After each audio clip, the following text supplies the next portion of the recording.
এই দেশে কোরআনের বিধান ইসলামী শ্রমনীতি চালু না হলে শ্রমজীবী মানুষের অধিকার আদায় হবে না। ইসলামিক সমাজনীতি, ইসলামিক শ্রমনীতি চর্চা আজকের এই সমাবেশে শ্রমিকদেরকে প্রতিজ্ঞাবদ্ধ হতে হবে, আগামীর বাংলাদেশ হবে ইসলামের বাংলাদেশ, যেখানে মালিক শ্রমিক শ্রম অধিকার পাবে এমন একটা শ্রমনীতি আমরা কায়েম করতে চাই। কিন্তু সারা দুনিয়ায় এই শ্রমনীতির অভাব। আল্লাহ দুশ্মনেরা এই শ্রমনীতি কায়েম করতে চায় না। তার কারণ তাহলে শ্রমিকদেরকে শোষণ করা যাবে না। আল্লাহ রাব্বুল আলামিনের সবাই বান্দা, শ্রমিক বান্দা, কিন্তু আমাদের দেশে আমরা শ্রমিকদেরকে গোলাম বানিয়ে রাখতে চাই, আমাদের দল বানিয়ে রাখতে চাই।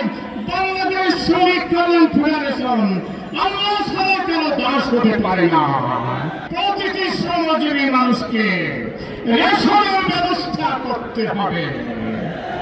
আমরা দাবি করছি সরকারের কাছে প্রতিটি শ্রমজীবী মানুষের সন্তানদের লেখাপড়ার ব্যবস্থা করতে হবে। আর যদি তাদের মেধা থাকে বিদেশে তাদেরকে লেখাপড়ার ব্যবস্থা করতে হবে। যেসব আসুন এই দেশে কোরআনের বিধান ইসলামী শ্রমনীতি চালু না হলে শ্রমজীবী মানুষের অধিকার আদায় হবে না। আসুন আমরা ঐক্যবদ্ধভাবে কোরআনের বিধান ইসলামী শ্রমনীতি কায়েম করি। শ্রমিকেরা তাদের অধিকার আদায়ের জন্য 1883 সালে আমেরিকার শিকাগো শহরে যে আন্দোলন শুরু করেছিল, সেই আন্দোলন আজ চলছে, কিন্তু শ্রমিক তাদের অধিকার ফিরে পায়নি।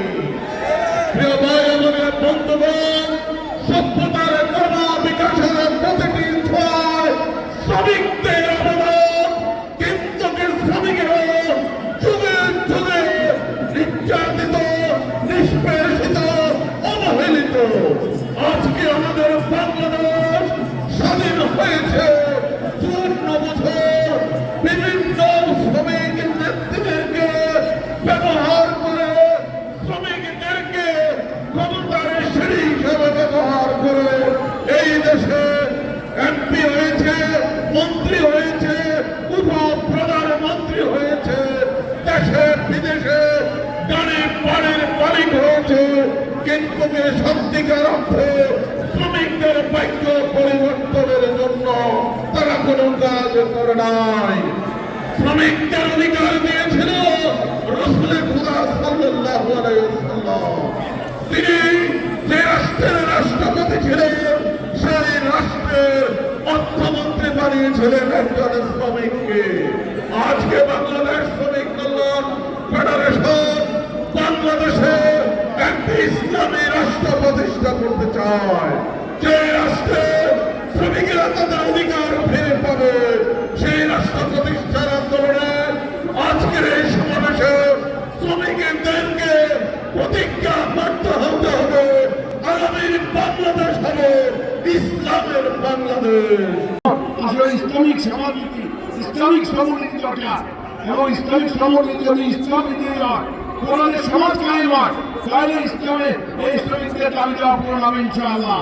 আসুন আমরা এই দেশে একটা ইসলামিক সমাজ কায়েমের মাধ্যমে শ্রমিকদের ন্যায্য দাবি এবং জনগণের দাবি আমরা পূরণের জন্য কাজ করি।